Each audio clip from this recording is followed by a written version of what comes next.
ముచ్చట్లు తీసుకొని ముచ్చట్లు షురు చేసుకుందాం పాండ్రిగా. ధూమ్ ధామ్ ముచ్చట్లు షురు. ఎద్దేడ్చిన యవసం రైతేడ్చిన రాజ్యం బాగువడై అని చరిత్ర చెప్తున్నది. అవునా కాదా? రైతులంటే మన దేశానికి అన్నం పెట్టేటోళ్ళు. వాళ్ళు బాధపడితే నాకైతే ఆ పూట చక్కగా అన్నమే తినబుద్ధి కాదు, నిజం. కానీ ఏడాది సంధి మన తెలంగాణ రైతుల పరిస్థితి ఎట్లున్నదో మీరు చూస్తూనే ఉన్నారు. రైతు బంధు ముచ్చటా లేదు, రుణాలు మాఫీ కాలే, ఇక వాళ్ళ భూములను గుంజుకొని కంపెనీలకు ఇచ్చే ఉపాయం కూడా నడుస్తుంది. ఇదేంది అని అడిగితే జైల్లో కూడా వేసిర్రు. ఆఖరికి ఇగో వాళ్ళ చేతులకు బేడీ లేచి తిప్పుతున్నారు. అగ చూడండి కావాలంటే. అగో మన రేవంత్ సారు వారి ఏలువడిలా గొప్ప గొప్ప ఘనకార్యాలు చేస్తున్న మా గొప్ప పోలీసులు చేసిన ఇంకో ఘనకార్యం ఇది. బేడీ లేచి మరీ దవాఖానకు పట్టుకపోతాన్రు. ఇట్లా బేడీలతోని ఉన్నాయనే ఏ ఉగ్రవాదో మర్డర్లు చేసినోడో మంది కొంపలు ముంచినోడో కాదు, మా భూములు గుంజుకోవద్దు అని రోడ్డు మీదకి వచ్చి ఆందోళన చేసి అరెస్ట్ అయిన లగచర్ల రైతు. అందున గుండె నొప్పి పేషెంటు, పేరు ఈరియా నాయక్. మీరిన్నది నిజమే. గుండెపోటు వచ్చిన మనిషిని, అందున అన్నం పెట్టే రైతును ఇట్లా బేడీ లేచి మరీ దొలకపోయిర్రు పోలీసులు. లగచర్ల రైతులను అరెస్ట్ చేసి సంగారెడ్డి జైలు వేసిర్రు కదా. ఈ జైల్లోనే ఈ ర్యానాయక్కు గుండెపోటు వచ్చిందల్లా. ఒకసారి కాదు 2 మాటలు వచ్చిందట. మరి ఇంట్లోళ్లకు మతలబ్ పంపాలే కదా, అట్లా చెయ్యలే. పోలీసులే సంగారెడ్డి దవాఖానకు ఇగో ఇట్లా బేడీ లేచి పట్టుకుపోయిండు. గుండె నొప్పి వచ్చిన మనిషి ఎటన్నా వారిపోతున్నాడు అనుకున్నాడా, లేకుంటే ఎవరినైనా మర్డర్ చేస్తారనుకున్నారా వీళ్ళు? సంగారెడ్డి దవాఖాన డాక్టర్లు ట్రీట్మెంట్ చేసి హైదరాబాద్కు తీసుకుపోవాలని చెప్పిర్రట. నిమ్సుకు దోలుకొచ్చిర్రు.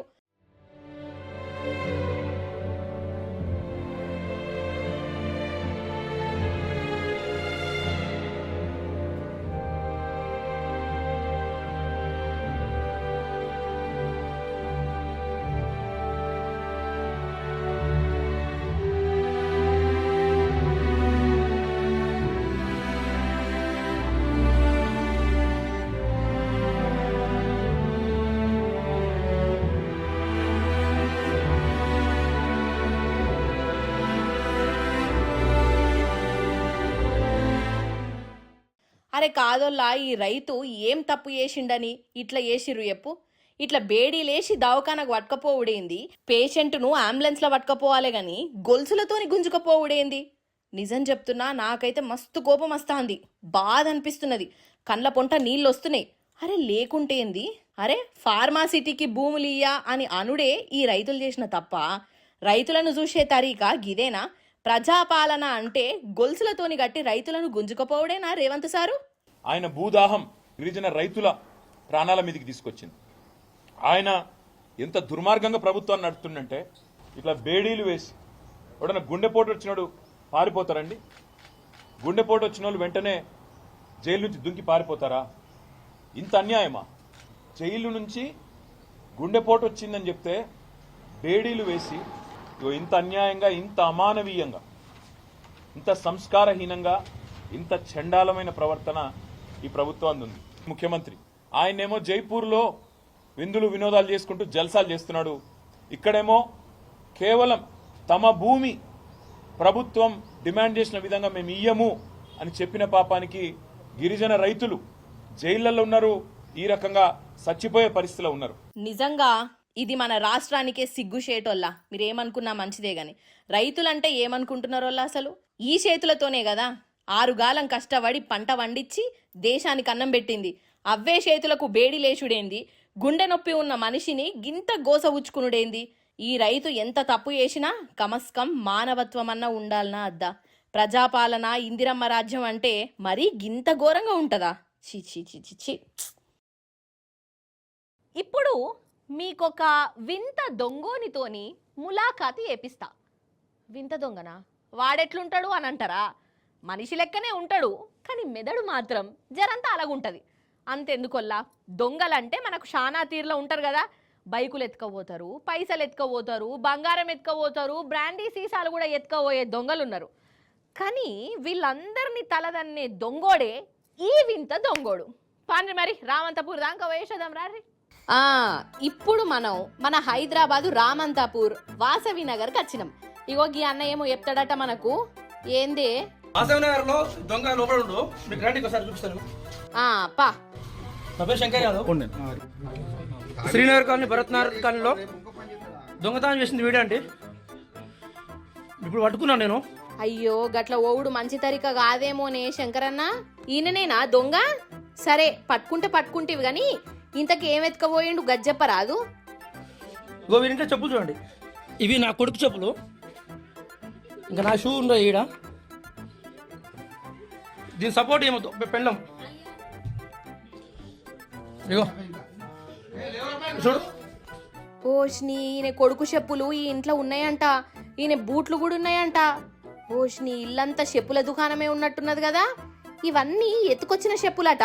ఈ నడుమ రామంతాపూర్ వాసవినగర్ దిక్కు ప్రతి ఒక్కళ్ళింట్లో చెప్పులు మాయమైతున్నాయట.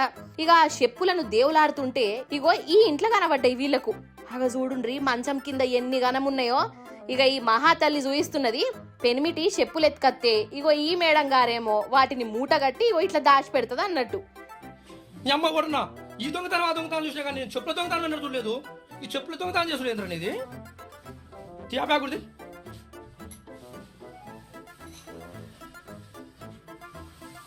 నైట్ ఎక్కడ తెచ్చినా నైట్ తెచ్చిన ఎక్కడ పెట్టినా కరెక్ట్ చెప్పు. అందులో లేవు ఇంకా. అయితే ఈయన పేరు మల్లేష్ అట. దొంగ మల్లేష్ అని ప్రేమగా పిలుచుకుంటారట. ఈయనకు అలవాటు ఉన్నది, ఎవరింట్లో నన్ను చెప్పులు కనబడితే వాటిని ఎత్తుకపోతాడు. ఆగో సీసీటీవీలో చూడుండ్రి, గోడలు దునికి చెప్పులు మాయం చేస్తాండు. ఇక వాటిని 100కు 200కు అమ్ముతాడట. వామ్మో ఇవన్నీ కొట్టుకొచ్చిన చెప్పులే. వీటితోని పెద్ద చెప్పుల దుకాణమే పెట్టొచ్చు. అసలు చెప్పుల దుకాణంలోనన్న గిన్నిగనం ఉంటాయో ఉండయో. ఇక ఈ చెప్పులన్నీ బయటపడే వరకు వాసవి నగరోళ్ళు ఇగో ఈడికొచ్చి సంతల కదా ఏది కావాల్సి వస్తే అది ఏరుకున్నట్టు ఇగో వీళ్ళు చెప్పులు ఏరుకున్నారు అనుకుంటారా? కాదు, ఒక్క దొంగవాడు ఇవన్నీ దొంగలు ఇచ్చి తీసుకొచ్చాడు. ఒక్కడే దొంగ. ఇగో వీడే మహానుభావుడు. వీళ్ళంతా చెప్పుల బాధితులు అంతా. అసలు ఈ మల్లేష్కు ఇదేం మాయ రోగం కావచ్చు. ఎవరన్నా గొలుసులు ఎత్తుకపోతాడు, పైసలు ఎత్తుకపోతాడు, పరుసులు మాయం చేస్తాడు. కానీ అవన్నీ రొటీన్ దొంగతనాలు అనుకున్నారో ఏమో. వీడు చెప్పులు బూట్లు దొంగతనం చేస్తాడట. కండ్ల ముందు ఎంత ఇలువగల్ల సామాను కనబడ్డా పట్టించుకోడు గాని చెప్పులు కనబడితే మాత్రం ఇగో వీని చేతులు ములములం అంటాయట. ఇక ఇప్పటికీ 1000 జతల చెప్పులు కొట్టేసిండట. అంటే గిన్నీస్ బుక్ వాళ్ళకి చెప్తే ఈ దొంగ మల్లేషు పేరు ప్రపంచ రికార్డుల పేరు రాసుకుంటారు కావచ్చు కదా. అన్నట్టు మన తెలంగాణలో అసెంబ్లీకి ఒకసారి, పార్లమెంటుకి ఇంకోసారి ఎలక్షన్లు అవుతుంటాయి కదా. పార్లమెంట్ ఎలక్షన్లు అంటే ప్రధానిని ఎన్నుకునేది, అసెంబ్లీ ఎలక్షన్లు అంటే ముఖ్యమంత్రిని ఎన్నుకునేది. అంటే ఇదంతా మీకు ఎరుకున్నది అనుకోండి. అయినా కానీ ఎవరికన్నా కన్ఫ్యూజన్ ఉన్న వాళ్ళకి అర్థం కావాలని మళ్ళీ చెప్తున్నా. సరే అయితే ఇక రాను అసెంబ్లీకి పార్లమెంటుకు ఒకటేసారి ఓట్లు అయితే ఏమో అని అనిపిస్తున్నది. ఒకటే రోజు 2 ఓట్లు వేస్తాం కావచ్చు అని అనిపిస్తున్నది. సంట రోజులు అట్లా నడిపిస్తాండ్రు మరి కదా. పాండ్రిగా ముచ్చటేదో మళ్ళీ చూసొద్దాం గాని. ఇన్న రానోల్లా ఇగో జమిలీ ఎన్నికలకు మన కేంద్ర మంత్రివర్గం పచ్చ జెండా ఊపింది కాదు. జమిలీ ఎలక్షన్లు అంటే ఎరికే కదా. అన్ని ఎలక్షన్లు ఒకటిసారి పెట్టుడు అన్నట్టు. ఎమ్మెల్యే ఎలక్షన్లు ఒకసారి, ఎంపీ ఎలక్షన్లు ఇంకోసారి కాకుండా ఒకటే రోజు రెండింటికి పోలింగ్ ఉంటది. అంటే ఓట్లు వచ్చినప్పుడు ఎంపీ ఎమ్మెల్యే ఇద్దరికి ఒకటేసారి ఓట్ వేయాలి. అంటే ఇంకా ఫిక్స్ కాలే. మంత్రివర్గం ఆమోదం చెప్పింది కాబట్టి ఇక బిల్లును పార్లమెంట్ లో పెడతారు. పార్లమెంట్ లా ఎక్కువ పార్టీలు మద్దతు ఇస్తే బిల్లు పాస్ అవుతుంది. అటెన్క కథ అటెన్కనే నడుతుంది. ఈ చలికాలము పార్లమెంట్ మీటింగ్లలోనే ఈ బిల్లు సభలకత్తదట. ఇక ఈ జమిలీ ఎలక్షన్లకు 30 పార్టీలైతే మద్దతుగా నిలబడుతున్నాయి. ఇప్పుడు కాంగ్రెస్, డిఎంకే అసొంటి 15 పార్టీలు మాత్రం ఈ ఎలక్షన్లలో గట్లేందుకు, అవసరమే లేదు, దాంతో అయ్యేది లేదు, పోయేది లేదు, రాష్ట్రాలు లాస్ అయితాయి, మేమైతే మద్దతు ఇయ్యమని అంటున్నాయి. ఈ జమిలీ ఎలక్షన్ల చరిత్ర కూడా చిన్నగా చెప్తా. మన దేశంలో 1967 దాకా లోక్సభకు, రాష్ట్రాల అసెంబ్లీలకు ఒకటేసారి ఎలక్షన్లు పెట్టిరు. ఇక రాను ఏమైందంటే కొన్ని రాష్ట్రాలల్లా ప్రభుత్వాలు కూలిపోవుడు, బర్తరఫ్లు చేసుడు, ముందస్తు ఎలక్షన్లకు పోవుడు గిసొంటి అయ్యే వరకు ఈ జమిలీ ఎన్నికలు పట్టాలు తప్పినట్టయింది.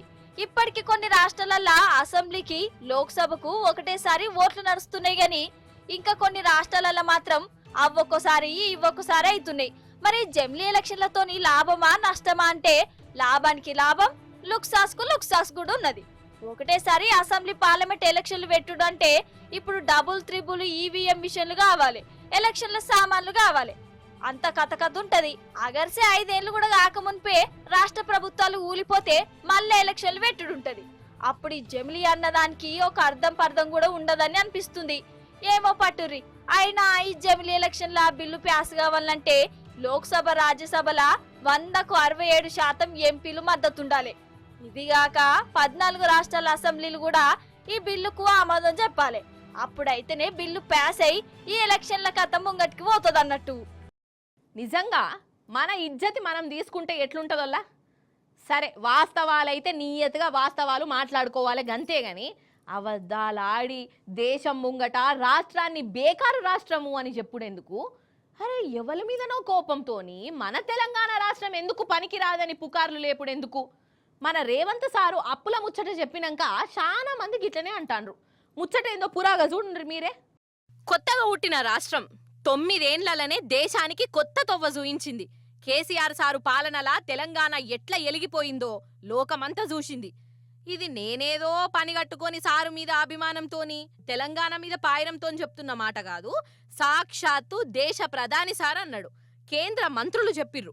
డెవలప్మెంట్ కూడా మనకు కండ్ల ముందు కనబడ్డది.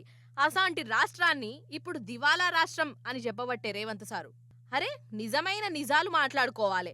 అబద్ధాలతోని నడిమిట్లా రాష్ట్రాన్ని బద్నాం చేసుడేందొల్లా. మన రాష్ట్రమట 7 లక్షల కోట్ల రూపాయల అప్పులు చేసిందట. రేవంత్ సారు మంత్రుల నోట్లకెళ్ళెళ్ళిన మాట ఇది. నిజంగా 7 లక్షల కోట్ల అప్పు చేసిండా కేసీఆర్ సారు? నేను చెప్పుడు కాదు, మన హరీష్ అన్ననే అర్థమయ్యేటట్టు చెప్తాడు. హరీష్ అన్న, 7 లక్షల కోట్లటనే. అబద్ధాల పునాదుల మీద ఏర్పడ్డటువంటి కాంగ్రెస్ ప్రభుత్వం అవే అబద్ధాలను ప్రచారం చేస్తూ కాలం గడుపుతూ ఉంది.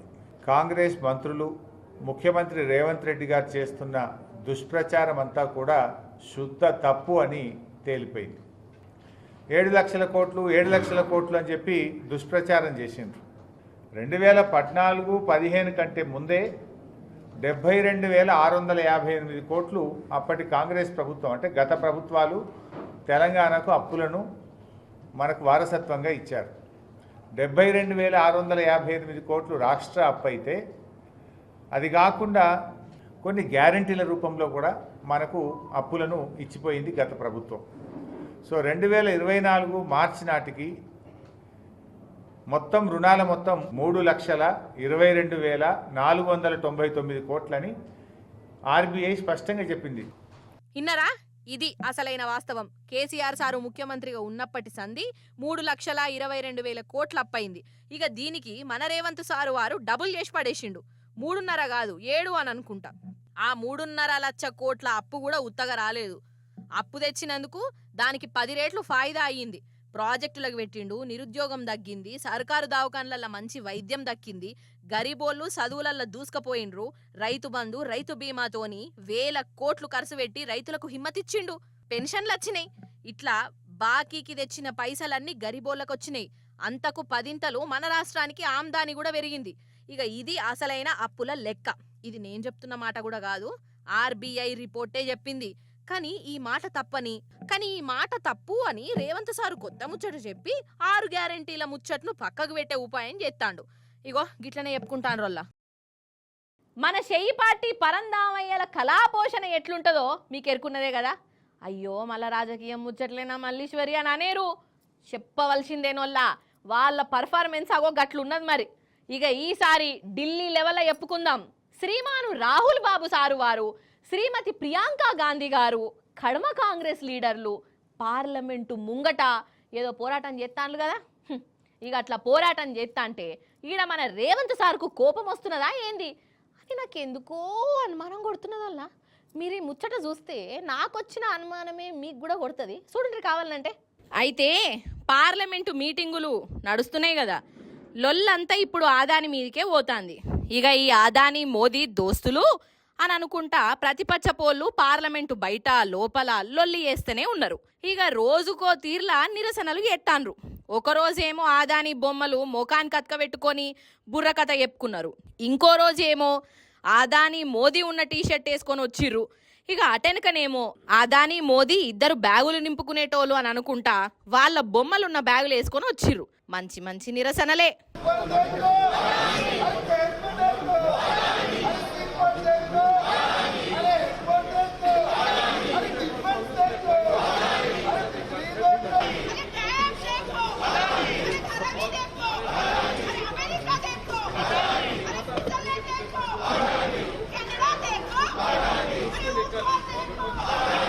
అయితే ఇప్పుడు జర 2-3 రోజులు వెనకకు పోదాం, మన అసెంబ్లీ కాడికి వద్దాం. అక్కడ ఢిల్లీలో రాహుల్ బాబు వేసినట్టే ఈడ మన కేటీఆర్ సారును బీఆర్ఎస్ లీడర్లు అదాని రేవంత్ సారు బొమ్మలున్న టీషర్ట్లు వేసుకొని వచ్చిర్రు. కానీ ఇట్లా వస్తే మన రేవంత్ సారుకు షీదర పుట్టినట్టున్నది. ఇక ఇంకేమున్నది, బీఆర్ఎస్ లీడర్లను అసెంబ్లీకే రానియకుండా అడ్డం పడ్డరు, అరెస్టులు చేసిర్రు, వాళ్ళకు వాళ్ళే మీటింగులు పెట్టుకున్నారు. కాదల్లా మరి ఇక్కడ రామన్న వేసింది రాంగ్ అయితే అటు ఢిల్లీలో ఉన్న రేవంత్ సారు పెబ్బ రాహుల్ బాబు వేసింది కూడా రాంగే కావాలి కదా. అగర్సే రాహుల్ బాబు వేసింది రైట్ అయినా ఇటు రామన్న వేసింది కూడా రైటే కదా.